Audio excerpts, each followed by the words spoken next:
same audience, needless to say, that was sitting silent in the Prime Ministerial debate. This is an audience that was watching with enthusiasm, and I've no doubt cheering and shouting as it went along. So let's talk about that first, and we take our first question from Andrew Podolaka. Now that we've had all three historic election debates, who has come out on top? Well, it sounds a silly question to put to the politicians, but I suppose we better do that first. Ed Balls, who came out on top? Wonder what you'll say.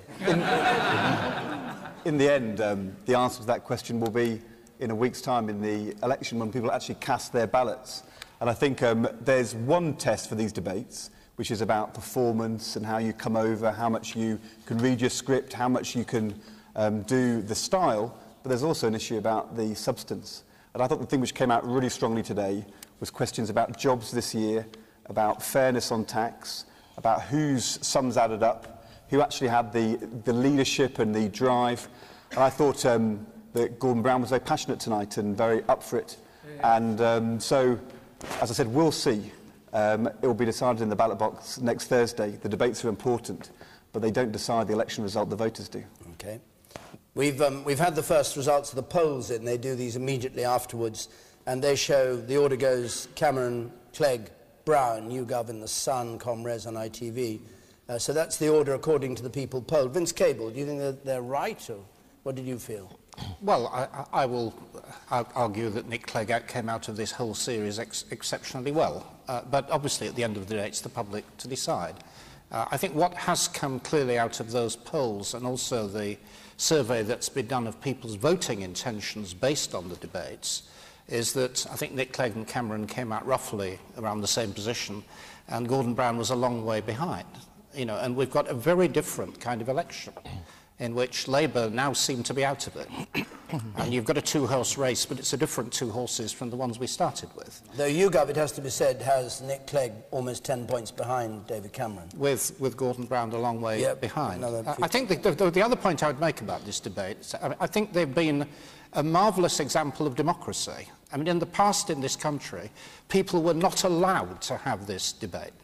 They've had it for 50 years in the United States, and you can judge the potential leaders, judge their arguments on the basis of equality. In this country, you had to be filtered through the national newspapers telling you how to vote. This time, you had the choice. Millions of people have tuned in, listened to them. It's a big advance in democracy, whatever comes out of it. OK, the man at the back there, you, sir. Well, don't you think that these election debates are making it more like presidential and you're judging on just individuals and just jargon rather than actual policies? Liam Fox. Yeah, I kind of thought that after the first debate, when I think it was very much judged on personality and how the candidates came across rather than what they said. I think that diminished a bit in the second debate, and I think tonight was very much about substance, really about policy, much clearer than had been the case in either of the two previous debates. I also think that on the doorstep, whereas the week after the first debate people said, I liked Mr So-and-so, I didn't like Mr So-and-so, didn't they come across well? On the doorstep in the last week, it's turned in, I think, to much more like an ordinary British general election, where on the doorsteps people will say, well, what does your policy mean for the economy, for jobs? What does it mean for immigration? And it's gone back down to nitty-gritty issues. I think that was reflected a lot more in the debate tonight than in the previous ones. Of course, the difference tonight was that we were potentially having a leaders' debate when up to 20% of the voters might have voted already. By post, which makes it very different from the first two in terms of the impact it may have on real voting intentions. But I thought David Cameron tonight, I thought of his three debates, well, as the polls have suggested, was the clearest. I thought he was the most authoritative. I thought he had better control of the substance, and I thought it was a very good night for him tonight. Did you think he was ahead on all three debates, or just saying tonight he went ahead? I thought that tonight was by far his best and clearest performance. The woman up there on the right. I think the last three debates have benefited the Liberal Democrats more than any other party. I think they were unknown, really, Nick Clegg, and I think it's brought him much to the front. OK, well, we'll talk about those issues in a moment, perhaps. Janet Street Porter, who do you think came out on top? Well, it's hard to say, because it was a bit like watching a David Attenborough programme about 3 endangered species. They're all white, male and middle class. I mean, hello, the majority of voters in this country are women. And the debate format is a curiously male thing, and you're watching these people engage in this bruising combat, but what are they really saying? It's like watching a boxing match and women aren't involved. I mean, I don't really relate to it. I find it a very curious format. So you're asking me who came out on top?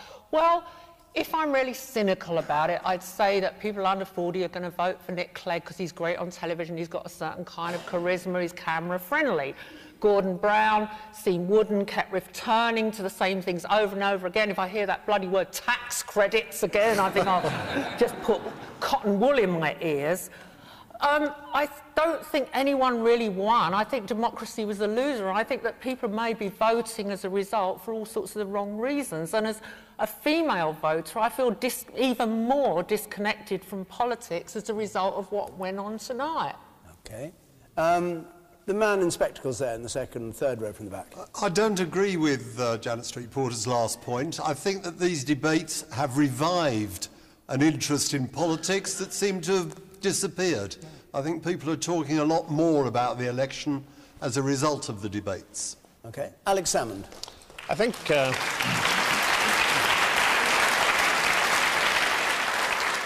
over the three debates, I think Nick Clegg was a clear winner.